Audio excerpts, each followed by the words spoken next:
Have you ever met someone who moved to a new city and suddenly started acting like they own the place? You know the type. They've lived there for 2 months and now they're correcting everyone's pronunciation of local street names. They've got strong opinions about which coffee shop is too mainstream and which taco truck is actually authentic. Well, that's what South Park Season 16, Episode 11, Going Native is all about. In Going Native, South Park takes shots at tourist culture and cultural appropriation in typical South Park fashion by turning Butters into a Hawaiian revolutionary. This episode isn't just about tourism though. It's about identity, belonging, and how we sometimes build our entire personality around the most superficial things possible.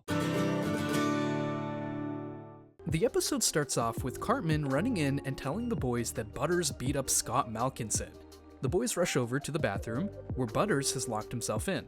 Stan knocks on the door and Butters comes out and starts going off at everyone. You just think you know everything, don't you, Kyle? Every little thing you gotta shoot your mouth off like you're the frickin' expert! Now, if you know anything about South Park, you know this is wildly out of character for Butters. Butters beating someone up?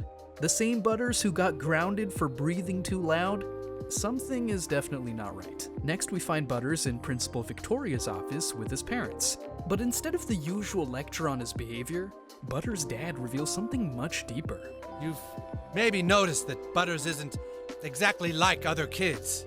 Yeah? His mother and I, our whole family, we're not of this place. Butters' parents explained to him that he was born in a secluded island world. We moved here just before you started preschool. You were born in our native land, Butters, a distant and very secluded island world. We're from Hawaii? Stephen explains that Butters has reached the age where he must journey to his birthplace for a special ceremony called the Hapa Noa. He even hands Butters a symbol of native pride and a ticket to an entirely new way of life. Take this, son. It is our Mahalo rewards card. It will provide you with all you need. The way Butters' father describes the culture is perfect. He speaks in this mystical, reverent tone about a rewards card. It's like someone treating their gold Costco membership card as a sacred birthright. The boys catch news of Butters' plan to go to Hawaii, so they send Kenny to try and stop Butters from leaving. At the airport, Kenny finds Butters crying on a bench at the check-in desk. Now, if you've ever been stuck at an airport, you'll definitely sympathize with Butters here. The airport might just be the most stressful, chaotic place on Earth. Anything going wrong means potentially missing your flight and costing you hundreds or even thousands of dollars. The airline worker says they can't allow anyone on the plane who appears to be intoxicated. Keep in mind, Butters is already going through a lot, so this setback was a full-blown crisis to him. I'm not intoxicated, you skank! I'm just delirium because of my Hapa Noa Nalua! Can't you see I'm in horrible pain? Do you have an idea what? Luckily, Kenny comes to the rescue and agrees to accompany Butters in order to get him on the plane. The plane lands at Lihue Airport, and Butters is immediately greeted by a group of quote-unquote native Hawaiians, dressed in vacation shirts and Hawaiian leis. Now obviously, these aren't really native Hawaiians. No, they're middle-aged white people who own timeshares and have been visiting the island for almost 5 years. I mean, isn't that practically the same as having ancestors buried there for generations? They are basically tourists who've decided that they have graduated from tourist status. They're obsessed with discounts, treat the actual Hawaiian culture like novelty, and complain about tourists and crowds when they themselves are literally the problem. As Butters is being introduced to the native Hawaiian culture, we see that it is entirely made up of typical Western tourist activities and commercial establishments. We drink chi-chis from the coconut. We eat poke that the Safeway provides. In my opinion, the show perfectly captures their desperate attempts to seem authentic. They take Butters to eat Simon at Bubba's Burgers, a regular restaurant chain. They take him to see ancient ruins when it's just an old rundown resort. What makes this even funnier is how they immediately shift into complaining about tourists. Come on, you frickin' tourists! Jesus, buy a postcard. Here's the Sheraton, just another mega hotel for the throngs of tourists. This might seem like exaggeration, but anyone who's ever lived in a tourist destination knows these people are real. They're the ones who've been living in Brooklyn for 6 months and now want to show you the local way to order a bagel. Or the ones who moved to Japan and now want to correct your chopstick technique. At night, we see Kenny writing a letter home to South Park. I am living amongst the natives in the remote and tiny island of Kauai. It is a place of wonder, and yet to the outsider like me, a place of odd tradition. I'm pretty sure the show is calling out the travel bloggers who write about discovering new, unknown places that, in reality, millions of people live in. To them, it's just a pretty vacation spot to take some Instagram pictures at. But to the locals, it's their home, which will eventually become flooded with tourists. The next day is the day of Butter's ceremony, the Hapa Noa. The sacred tradition involves getting a shark tooth necklace, blowing a conch shell, and drinking a chi-chi. That's coconut milk, pineapple juice, and vodka, in case you were curious. But just before Butters can complete his Hapa Noa, disaster strikes. Listen, everyone! I have terrible, horrible news! I've just come from the front office. The Mahalo rewards card is being eliminated. They are trying to say our points are no longer going to be accepted. The way these people react, you would think someone had just announced the end of the world. But in a way, for these people, it is, because their entire identity as natives is tied to this corporate loyalty system. These natives immediately put the blame on the Haoles, who are also tourists, but they just apparently haven't been around as long as natives. The Haoles are trying to do away with us. The natives gather up and officially declare war on the Haoles, and the first line of action is hitting golf balls at a cruise ship. Butters gets an incredibly lucky shot which somehow kills the captain and sinks the entire ship.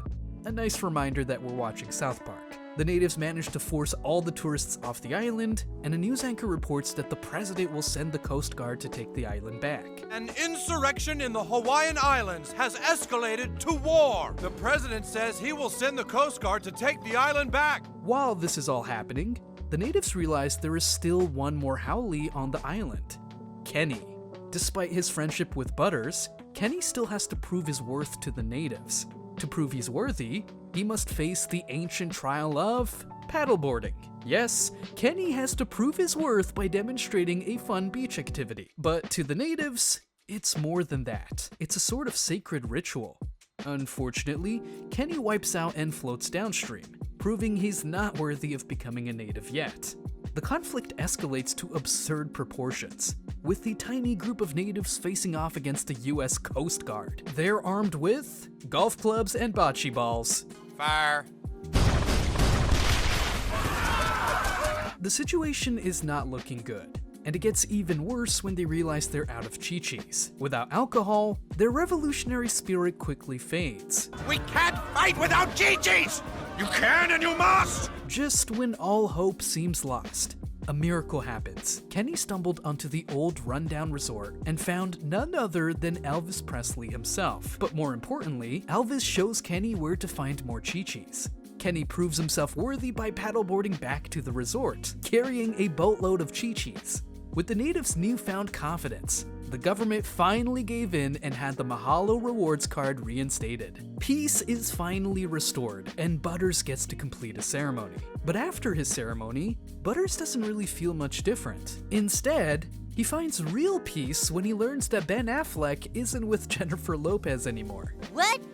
Really? But I thought I was totally jealous of him. He's just married to Jennifer Garner? Oh my gosh, I feel so much better. So this entire time, Butters wasn't angry because he was going through some Hawaiian puberty. He was just jealous because he thought Ben Affleck had everything in life.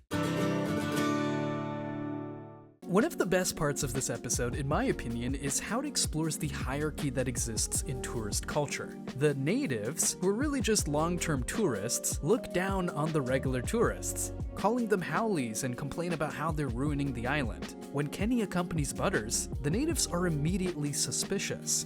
Butters, native Hawaiians don't really approve of haoles coming to their ceremonies. These tourists, pretending to be natives, are gatekeeping their fake culture from other tourists. And this exact sort of thing happens in real life too, just maybe to a lesser extent. The people who moved somewhere 5 or 10 years ago constantly complain about the people moving there now. The folks who discovered a new area get angry when new people start moving in. They really aren't too far off from the natives in the episode. Another great thing about this episode is how it reduces cultural identity to a rewards program. The only thing distinguishing natives from tourists is a Mahalo rewards card, and that's exactly why they went so crazy when the Mahalo rewards card was being taken away. With no rewards program, there'll be no distinction between who's a native to this island and who isn't. It sounds absolutely ridiculous, but it's really not that far from how we often define belonging in real life, even if it's not a physical item. Think about it. How many locals at tourist destinations base their authenticity on knowing secret spots or hidden gems? We create these arbitrary markers of belonging,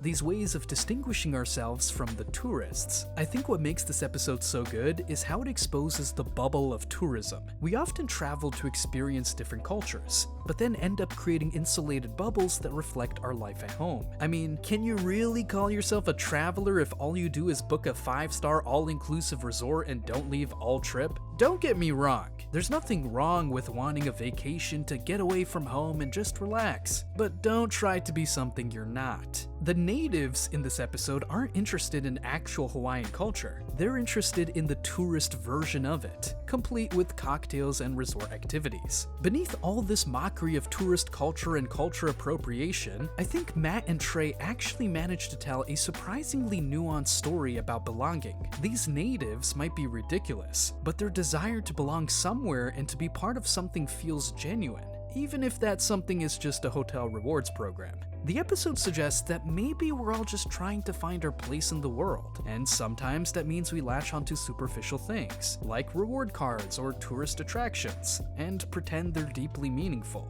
We create hierarchies and exclusive clubs because we want to feel special, like we belong somewhere.